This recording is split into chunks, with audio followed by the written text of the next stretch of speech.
Back at the celebration in Calcheth, Killian Galaman and Zeos participated in a drinking contest, and while they both felt the effects of the drinks, Zeos managed to maintain his composure longer than Killian, winning a ticket for a free drink at the local tavern. Zeos helped Killian recover by providing some food and water to offset the alcohol.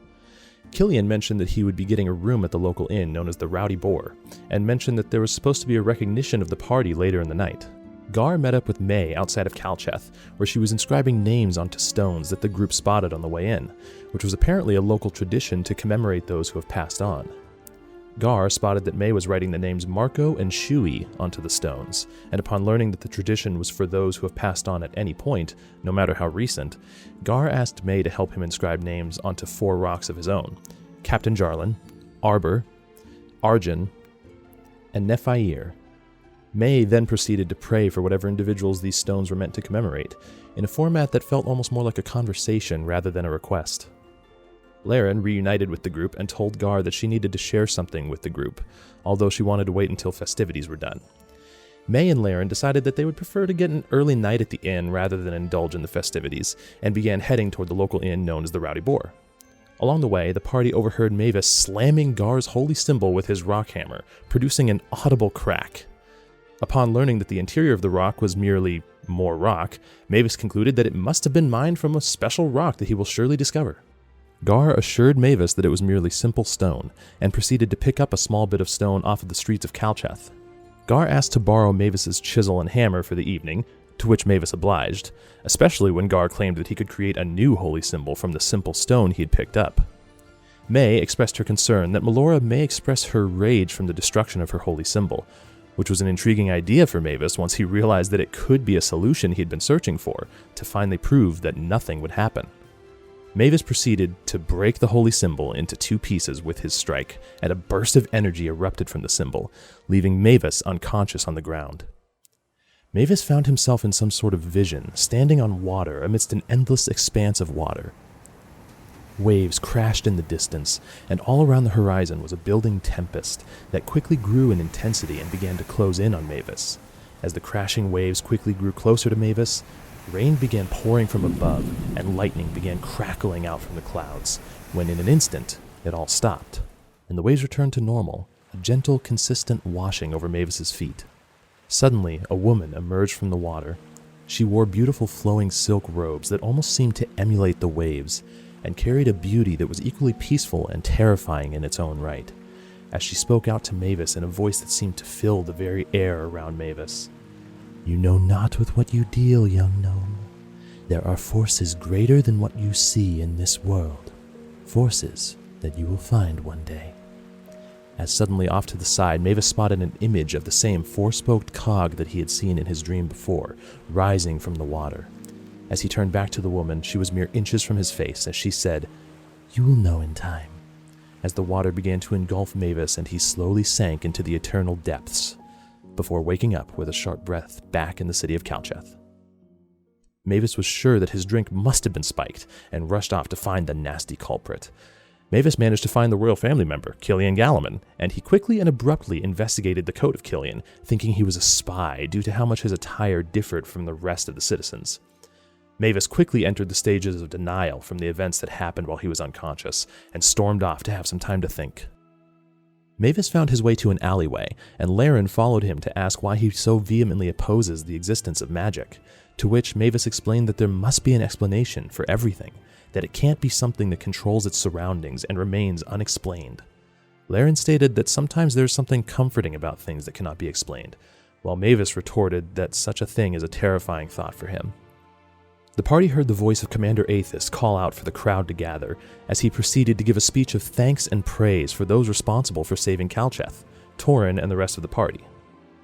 Killian Galaman approached to say a few words, apparently being requested beforehand, as he stated that the Galamans are known as the folk family for a reason, that they care about the poor and average just as much as the wealthy and noble, ending his speech with celebration for the heroes of Calcheth, vanquishers of darkness and closers of portals, as the crowd's cheers and applause rang out in honor of those that saved them. Aethys told the party that he had misjudged them, but did not apologize for doing so, and while he is not going to change, he truly appreciated the party's aid in vanquishing the portal. The party was rewarded handsomely for their efforts, and the group decided to head to the Rowdy Boar for the evening. Mavis quickly went to the bar and asked the bartender to make this a night that he would forget, while Gar, Laren, and May headed to their rooms. Gar attempted to begin the process of crafting his first holy symbol himself from the stone he had retrieved off of the streets of Calcheth, but managed to crack it twice and proceeded to ask May for her assistance. May agreed, though she had also never crafted a holy symbol, and with the combined efforts of both of them, they managed to cut an appropriately sized stone and carve the symbol for Melora as well as the symbol for Bahamut, using Gar's frame as a reference. May explained that her father was a jeweler, and the skills that she'd picked up were shown in her ability to accurately carve the symbols. Gar and May spent some time discussing their faith in Ilmater and Melora, and Gar explained a bit of how he became a cleric of Melora in the first place. His ship had sank, and he was the only survivor of the crew of his fishing vessel, as he sent out a prayer to anyone that was listening, and Melora answered, as the next thing he knew, Gar was waking up on the beach of Boatwright in Sunset Valley. Gar explained that he didn't know what his purpose was anymore as a cleric to Melora, and May explained that this could be the opportunity to seek her guidance on the matter. Gar appreciated her advice, stating that he was still new when it came to all of this, and May shared that she'd been a follower of Ilmater since she was about 7 or 8 years old. Gar explained that he used to rely on Nessa for these sorts of things, his paladin friend back from home, to which May inquired if it was this sunset the group spoke of, catching Gar by surprise. Gar tested May to see if she had ulterior motives by asking her if she did so tire of ceaseless light, to which May was again quite confused, which Gar was hoping for. The two of them discussed the Order of the Dark Knight, as Gar shared a bit with May about their dealings with them. May began to suspect that she was discovering the next part of her journey, as she and Gar agreed to both ask for guidance in their next steps. Back at the bar, Zeos asked Mavis if he was going to be alright, to which Mavis replied that he surely would be, but not right now. Mavis asked how Zeos dealt with the fact that people only knew him as the person that caused explosions in Lumberfall, and Zeos replied that it was simply something that he got used to. Mavis gently inquired about Zeos' claims that he was a sorcerer with a connection to the Weave, and in his tipsy haze, Zeos briefly explained his connection to the Weave, and some of the ways that others are connected to the Weave.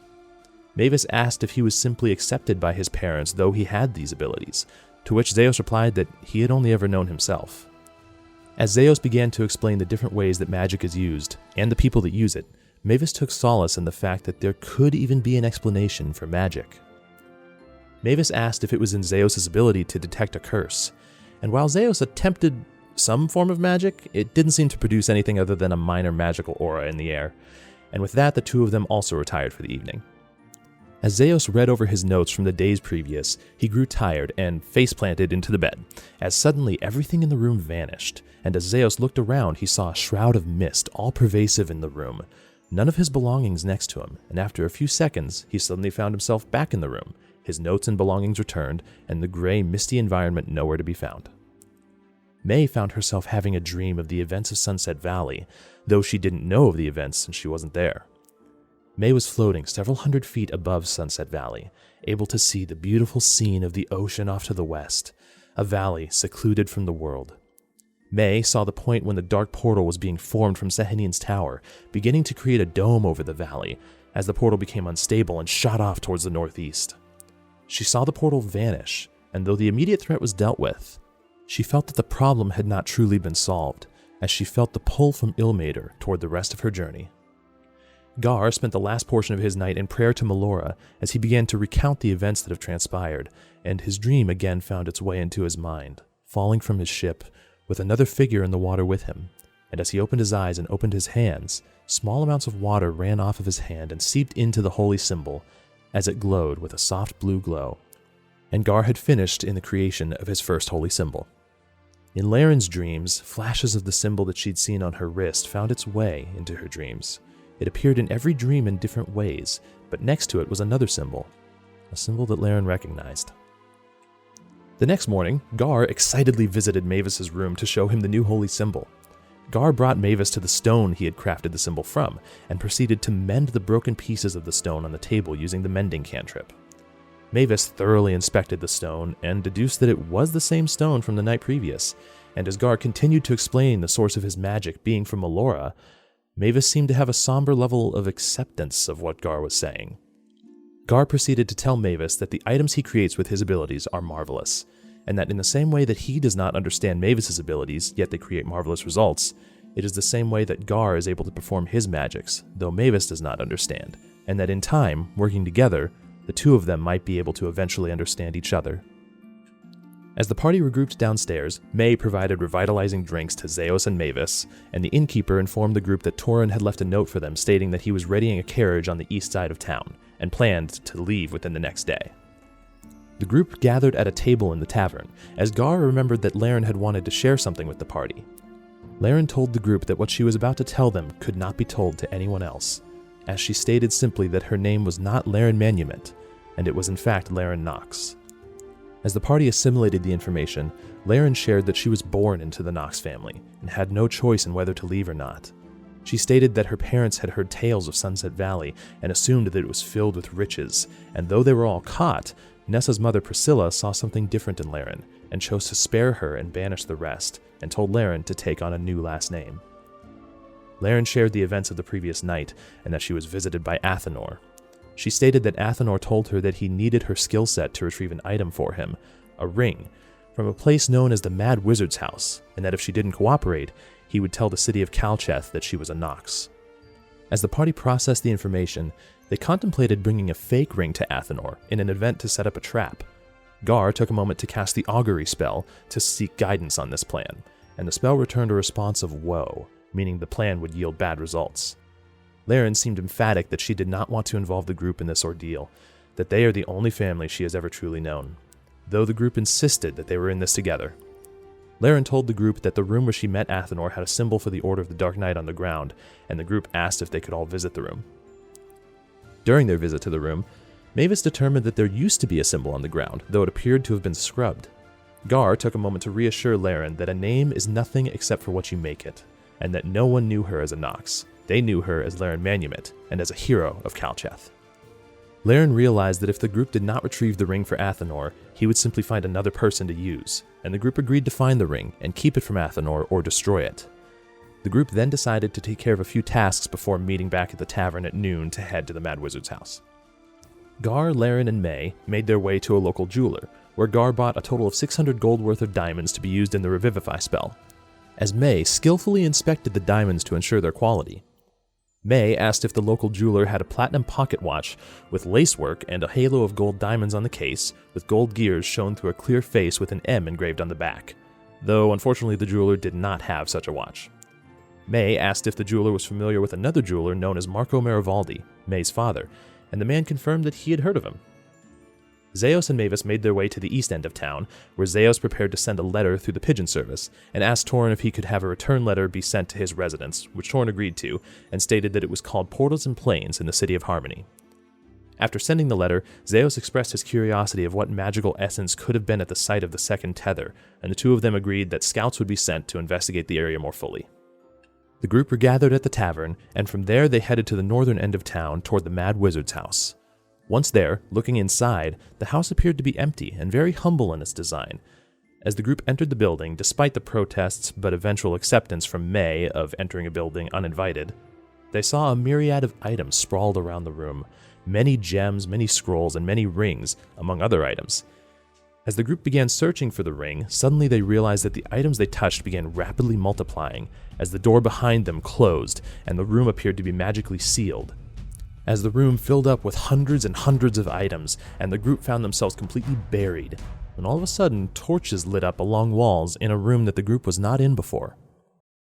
This room appeared to be completely enclosed, with statues lining the walls, as suddenly a deep voice rang out accusing the group of being thieves, and saying that they will be killed for their actions, as one of the statues came to life and approached the group with a sword in one hand and a shield in the other.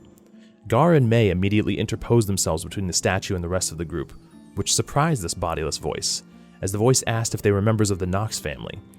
As the group vehemently opposed this accusation, another statue came to life and an arcane circle appeared at the other end of the room, with an elderly man emerging from it, hunched over with a slightly squinty expression on his face. The old man disabled whatever voice-altering magic was in effect and asked the group what they were doing there.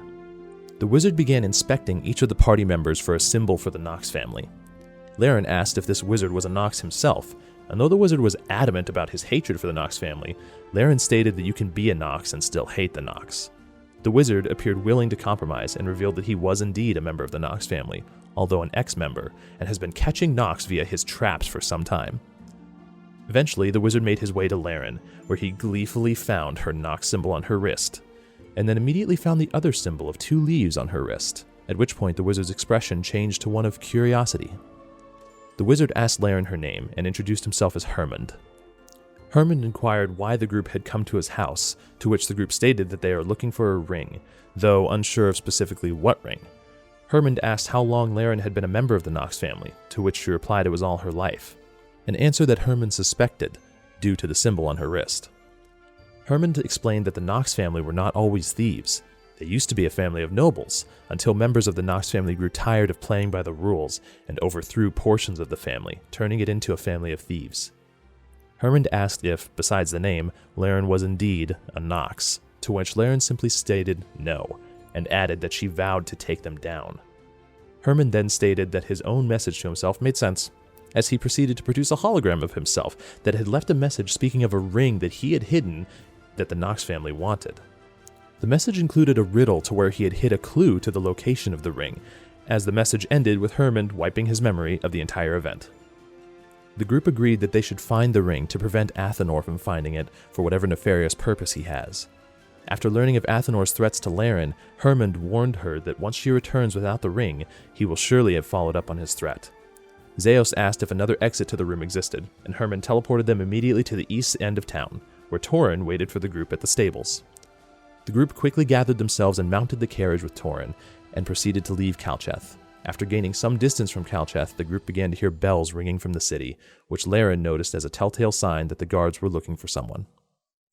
There was a hint of sadness as Laren left, looking back in the direction of Calcheth, hoping that she can save those oppressed by the Nox family. But that hint of sadness faded, as her heart found hope where before there was none. She instinctively looked down at her wrist, feeling the skin where the symbol of 2 leaves appeared, wondering what it truly means, what the true origins of the Nox family are, and how it can help her end them and liberate Calcheth. She looked over the group, her family, and couldn't help but have a smile find its way to her face. The group found themselves thinking back on the events that have unfolded so far, how close the world came to being invaded by the Abyss, and that they were all able to stop it, together. Their minds traveled to this memoriam that they hold, and the man that told them all to find him, unsure of what it truly means, still being able to picture the top of the spire of rock and the clouds that stretched out for miles beneath them, when their thoughts were interrupted by Torin calling out from the front of the carriage. We have a bit of a journey ahead of us, but I think you all will enjoy Harmony once you get to see it. It truly is a beautiful city, and a wonder to behold. I hope that you all find what you seek there, and what it all means. I will help if I can, but something tells me that this is your journey. As he returned his focus to the horses, Onward, valiant steeds, to Harmony! As the carriage continued its pace along the grassy roads toward the direction of Harmony, a sense of adventure found its way to the group. As they looked up towards the beautiful cloudless blue sky and beyond toward the horizon, an entire world lies ahead of them. A beautiful sight that could find ruin if the Order of the Dark Knight is allowed to succeed. Something that must not be allowed to happen. And in the midst of this beauty, a peace found the group, as they felt a gust of warm, soothing wind flow through them, and they contemplated what this memoriam truly means, if it is connected to the First Age, and what truly happened in the First Age to cause it to end. Mysteries waiting to be solved, but answers a possibility on their path. They each have their own journey, but they felt something uniting them underneath it all, as the words of the human from their vision rang in their ears, "Find me." They all knew their next step.